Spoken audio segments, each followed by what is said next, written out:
Hello, and welcome to Brutally Honest Talk Radio.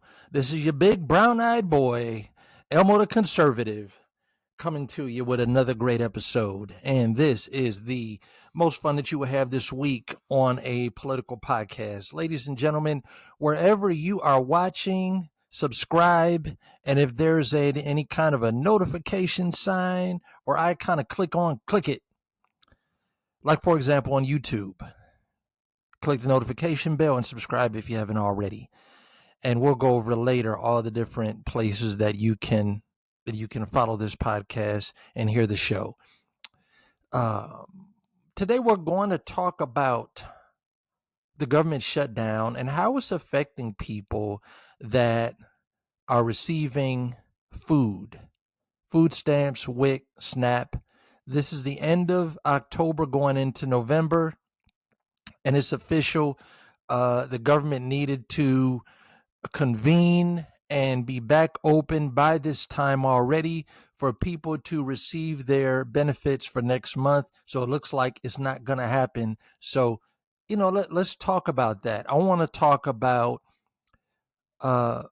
what people can do, where they can go for help. Some resources, some information that I found, and then also just some ideas that I had. And stick around, because after that, I want to just touch on Tyler Robinson, the man who is accused of assassinating Charlie Kirk. He is the one that's in trial. You are innocent until proven guilty, but he is the sole suspect that's in custody now. And going to play a little video from that and talk about that a little bit. So let's jump in on this government shutdown. This has happened several times, 3 or 4 times in the last 10 years at least. I'm used to it now. I don't think this is the longest time that it's been. I don't remember the issue coming up before about people not receiving their food stamps, WIC, and being able to get juicy juice for babies and different things. So let's go into this. And I'm not really going to talk more about the political side of it, but just the impact of how it's affecting people today. So some things that people can do to get food while SNAP, WIC, or EBT services are not available. All right. Local food banks. My church, for example, I volunteer at the food pantry, which gets their food from a colossal food bank here in Atlanta. They bring a truck there once a week, and we load up as many different churches and pantries do. So some food banks, including the Atlanta Community Food Bank for the people that live here in Georgia, offer online ordering or delivery services for those with limited mobility. Full Cart, which is the name of the business, and it's got the registered trademark R symbol. Full Cart, this virtual food bank, ships free food directly to the homes of people in need.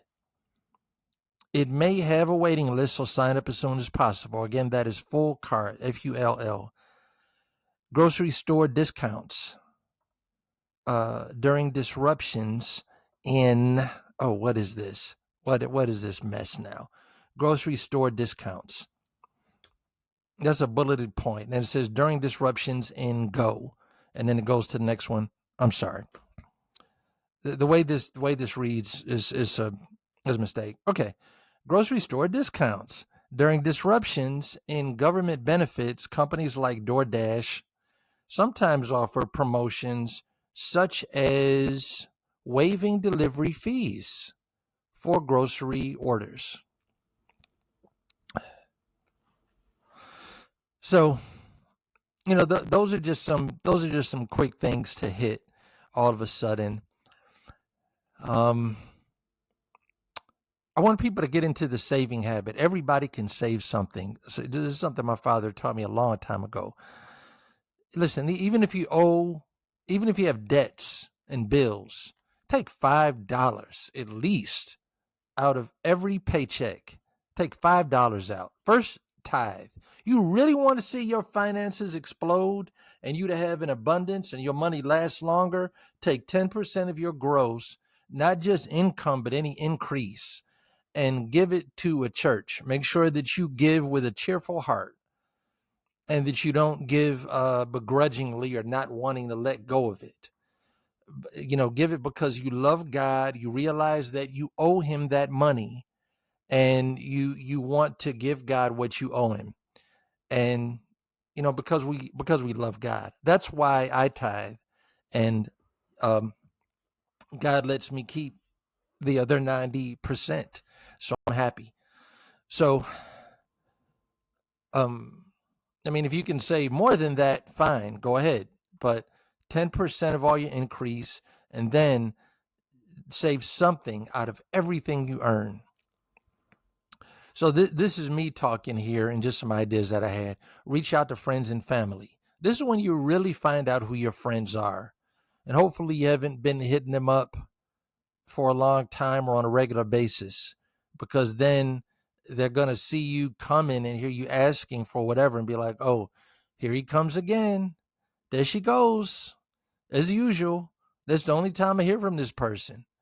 But if it's a very rare thing, they should be able to help out. Everybody should have at least 2 or 3 relatives or 2 or 3 friends that can give something. This is a hard area for men sometimes, is to humble ourselves to be able to ask for something. There's no shame in that. Everybody has a need, right? It's just people who are willing to admit it and people that are not willing to admit it. And the ones who are not willing to admit it is usually because of pride. So, all right. Yeah, I said that. And then what did I have here? Oh, goodness. All right. This is a time when you find out who your real friends are and not just the people who are brothers or cousins by relation, but treat you like a brother, sister, cousin. And I'm sorry I have to say this, but if you receive assistance for food and resources, I'm sorry, let me start over. I'm sorry I have to say this, but if you receive assistance for food and resources are getting scarce next month, stop trying to make it rain in the club. Skip going to the car wash or buying clothes to be more fashionable. Unsubscribe from things like Netflix, at least for now. Also want to educate people on this. The majority of the people on welfare or in poverty are not because they don't make enough money. It's because they don't handle their money well. They're not good stewards of their money. Not everybody, but the majority. Of course, there are some people who are really in need, and they don't have enough food or enough money to eat or eat properly. You may know some people that are really skinny because they're not getting enough food. All right, but this is a fact because of a study that was done. It proved that the majority of people is not what they make. It's not that they don't make enough money. It's they're not good handlers of it. You listening to this podcast, you may know 2 or 3 women who put a lot of money into their hair and nails. They make it a priority. Even if they don't have enough money to pay certain bills, they have to look good. So, of course, not everyone, but at the same time, the majority. And so, if it's you. However, the good thing is that this study reveals that you have control over your own destiny and your own finances. And if you change some habits, there will be more money for what you need to take care of.